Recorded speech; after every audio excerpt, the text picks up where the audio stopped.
नहमदुहु व नुसल्ली अला रसूलिल करीम अम्मा बाद। यक़ूलु सुब्हानहु व तआला फ़ी मुहकमि तंज़ीलिहि व मिन आयातिहि अन ख़लक़ लकुम मिन अनफुसिकुम अज़वाजन लितस्कुनु इलैहा व जअल बैनकुम मवद्दतन व रहमह इन्न फ़ी ज़ालिका लआयातिन लिक़ौमिन यतफ़क्करून। व यक़ूलु रसूलु सल्लल्लाहु अलैहि वसल्लम तुनकाहुल मरअतु लिअरबईन लिमालिहा व लिजमालिहा व लिहसबिहा व लिदीनिहा फ़ज़फ़र बिज़ातिद्दीन तरिबत यदक मुत्तफ़क़ुन अलैहि औ कमा जाअ फ़िल हदीस। मोहतरम बिरादरान इस्लाम व ख़वातीन इस्लाम, स्टूडियो इस्लाम में आप सबको खुश आमदीद कहते हैं। मियाँ बीवी के हुकूक़ जानने से पहले शादी का मकसद और शादी की मसलियत, शादी की हिकमत जानना ज़रूरी है। इस सिलसिले में कुछ बातें हमने इससे पहले भी आपको सुनाई हैं।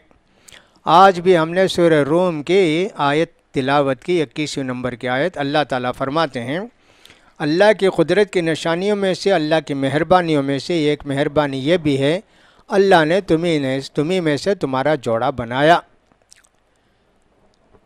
विमिन आयतिन खलक़ लकुम मिन अनफुसिकुम अज़वाजन लितस्कुनु इलैहा, ताकि तुमको सुकून मिले। और अल्लाह ताला ने मियाँ बीवी में ऐसी मोहब्बत और उल्फत कायम कर दी कि एक दूसरे को खूब चाहने लगते हैं।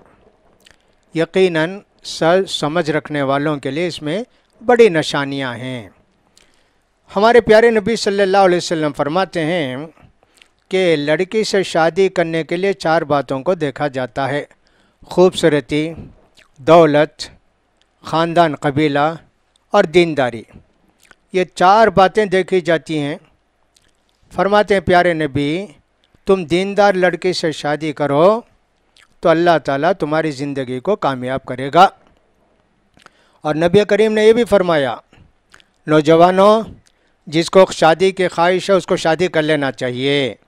अगर शादी करने की वो हालत नहीं है, यानी माल दौलत कुछ भी नहीं है, क्या करेगा? रोज़ा रखो। रोज़ा रखने से भी एक तरह से तुमको कंट्रोल हो जाएगा। ये भी नबी करीम ने फरमाया। शादी कर लेने से निगाहें नीचे हो जाती हैं, शर्मगाह की हिफाजत हो जाती है। लिहाजा मालूम यह हुआ, नेक बीवी का इंतखाब यह सबसे बुनियादी शर्त है साले औलाद के लिए या सुकून की ज़िंदगी के लिए। इसीलिए नबी ने फरमाया कि दीनदार लड़के से शादी करो। काली है, गोरी है, ये है, वो है, ये सब तो लोग देखते हैं, दीनदारी नहीं देखते। आज दीन से दूरी का एक सबब यह भी है कि लोगों ने दीनदार लड़कियों को पसंद नहीं किया। दीनदार लड़कियों को जब भी पसंद करेंगे, एक इस्लामी माशरा, एक अच्छी सोसाइटी, मोमिन बच्चे, मुसलमान बच्चे, दीन से मोहब्बत करने वाली औलाद पैदा होगी। इसको उसके शादी करके ले आते हैं, 1 साल भी नहीं गुजरने पाता है, लड़ाई झगड़ा तकरार ये सब पेश आता है। जब देखो मसले पेश आते हैं, तलाक़ का मसला है, खुला का मसला है, फलां का मसला है, नऊज़ु बिल्लाह। कितनी सब मसाइल पेश आते हैं रोज़ाना, कितने मसाइल पेश आते हैं, 1-2 थोड़ी हैं, बहुत सारे मसाइल। ज़्यादातर शादी के मसाइल ही लोगों को परेशान करते हैं। इसलिए कि अल्लाह के रसूल की बात को नहीं माने ना, दीनदार लड़की से शादी नहीं किए तो ये सब परेशानियाँ आएंगी। इसका ख्याल करना चाहिए। तो हम कह रहे थे कि साहब, मियाँ बीवी के हुकूक़ जानने से पहले शादी की अहमियत को, इफ़ादत को जानना चाहिए। शादी इंसान की ज़रूरत भी है और एक इबादत भी है। सारे अंबिया किराम ने शादी की। हज़रत यहया अलैहिस्सलाम के अलावा सब नबियों ने शादी की। सबका ज़िक्र आता है, वजअलना लहुम अज़वाजन व ज़ुर्रिय्या। सारे अंबिया इकराम की बीवियाँ भी थे, बच्चे भी थे। लिहाजा सुन्नत भी है, इबादत भी है, ज़रूरत भी है शादी। शादी से एराज़ करना भी गलत है, शादी में ताख़ीर करना भी जायज़ नहीं है। बहुत सारे लोग शादी में ताख़ीर करते हैं, ये ठीक नहीं है। हमारे प्यारे नबी तो फरमाया, तुम्हारी लड़की के लिए जब अच्छा रिश्ता आ जाए, जब उसका मुनासिब रिश्ता आ जाए, सब जो हो शादी करके रख दो।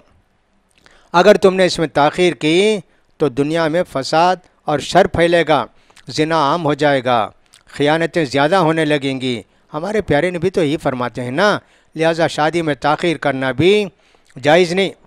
ہاں دیندار لڑکی کو تلاش کرنے میں کچھ وقت لگا، کچھ ٹائم لگا تو کوئی بات نہیں، تو لیکن تاخیر کرتے رہنا کہ یہ تعلیم پوری ہو جائے گی تو میں شادی کروں گا، نوکری ملے تو شادی کروں گا، میری بہن کی شادی ہو جائے تو میں شادی کروں گا، یہ سب غلط باتیں ہیں۔ اس کی وجہ سے خیر و برکت نہیں آئے گی۔ شادی کے بعد زندگی میں خیر و برکت آتی ہے، اس کا خیال کرنا چاہیے۔ تمہاری شادی کی وجہ سے بہت ساری رکاوٹیں دور ہو جائیں گی۔ ملازمت نہیں مل رہی تھی، ہو سکتا ہے کہ شادی کرنے کی وجہ سے ملازمت مل جائے۔ گھر کے اندر پریشانیاں تھیں، شادی کرنے کی وجہ سے ہو سکتا ہے کہ اللہ تعالیٰ پریشانیوں کو دور کر دے۔ لوگ ایک حدیث بیان کرتے ہیں، ضعیف حدیث ہے، محدثین اس کو ضعیف کہتے ہیں، کہ اللہ کے رسول صلی اللہ علیہ وسلم کے پاس ایک آدمی آئے، انہوں نے کہا اللہ کے رسول صلی اللہ علیہ وسلم شادی ہو گئی، بہت تنگی ہے، پریشانی ہے، کھانے پینے کی تکلیف ہے، تو نبی کریم صلی اللہ علیہ وسلم نے فرمایا ایک اور شادی کرو۔ ایک اور شادی کر لی انہوں نے۔ پھر آئے بہت دن کے بعد اللہ کے رسول، دوسری شادی بھی کیا، مگر صاحب وہی پریشانیاں ہیں، اب ایک کو کھلانا مشکل تھا تو دو کو کھلانا اور مشکل معلوم ہوتا ہے۔ ایسے ایسے کہا تو اللہ کے رسول نے ایک اور شادی کرو جی، تو گئے تیسری شادی بھی کر لی، اب اور بھی تکلیف بڑھ گئی، پریشانیاں بڑھ گئیں، اور سب فقر و فاقہ دور نہیں ہوا، تو پھر نبی کریم صلی اللہ علیہ وسلم کے پاس آئے اور کہا کہ اللہ کے رسول تیسری بھی کر لیا لیکن تکلیف دور نہیں ہوئی، پریشانی دور نہیں ہوئی، بولا کہا ایک اور کرو، اس لیے کہ 4 شادی کی اجازت ہے نا، چوتھی شادی بھی کر لیے، زندگی کی کایا پلٹ گئی، اب ہر طرح سے ان کو سکون ملا، اطمینان ملا، اور فقر و فاقہ دور ہو گیا، خوش نصیبی، خوش بختی آ گئی۔ آگے اللہ کے رسول صلی اللہ علیہ وسلم نے فرمایا، کہا کہ اللہ کے رسول میں نے چوتھی شادی کی، ماشاءاللہ اس شادی سے گھر میں خیر و برکت آ گئی اور صاحب آسودگی آ گئی، خوشی کی زندگی گزر رہی۔ ایسے یہ واقعہ لوگوں نے ذکر کیا، لیکن جیسا کہ میں نے کہا کسی صحیح حدیث سے اس کا ثبوت نہیں ہے، لیکن یہ کہنا چاہتے ہیں کہ شادی خیر و برکت کا ذریعہ ہے، لہٰذا آدمی کو چاہیے کہ شادی میں تاخیر نہ کرے، شادی کم سے کم عمر میں کر لے تو اچھا ہے۔ یہ حکومت کا قانون ہے کہ صاحب لڑکے کی عمر کم سے کم 21 سال ہونا چاہیے، لڑکی کی عمر 18 سال ہونا چاہیے، جب بھی سرٹیفکیٹ ملتی ہے حکومت کی طرف سے شادی کی، ورنہ تو سرٹیفکیٹ نہیں ملتی ہے۔ لیکن اسلام کا قانون نہیں ہے، البتہ جو ہے حکومت کا قانون ہے۔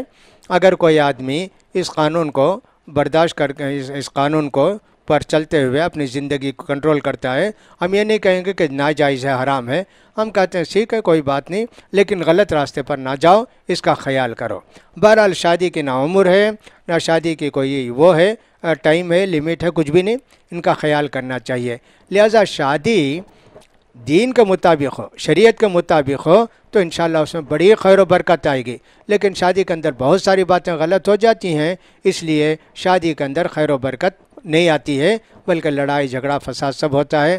لہٰذا مشورہ دیں گے جوانوں کو کہ ہمیشہ نیک اور دیندار لڑکے سے شادی کرو، اور یہ جہیز وغیرہ کا ہرگز اپنے وہ مطالبہ نہ کرو، اس میں لعنت ہے، اور دوسروں کا مال ناجائز طریقے سے کھانے سے ہمارا مال ناجائز طریقے سے لوگ کھائیں گے اور ہم کو اور زیادہ زندگی میں پریشانیاں ہوں گی۔ لہٰذا جہیز کے تعلق سے ہم یہ کہتے ہیں کہ کوئی بھی لڑکا ہرگز اپنی سسرال سے کوئی جہیز نہ لے، کوئی کرسی بھی نہ لے، کوئی گھڑی بھی نہ لے، کوئی قلم بھی نہ لے، صاحب اس کا خیال کرے۔ اسلام کا یہی حکم ہے کہ تم کو حکم ہے لڑکی کو پالنے کا، یہ نہیں کہ لڑکی تم کو پالے گی یا لڑکی تم کو کھلائے گی، یہ سب زندگی کے اندر خیر و برکت کو برباد کرنے والی چیزیں ہیں، لہٰذا ان سے بچنا چاہیے۔ اللہ توفیق دے۔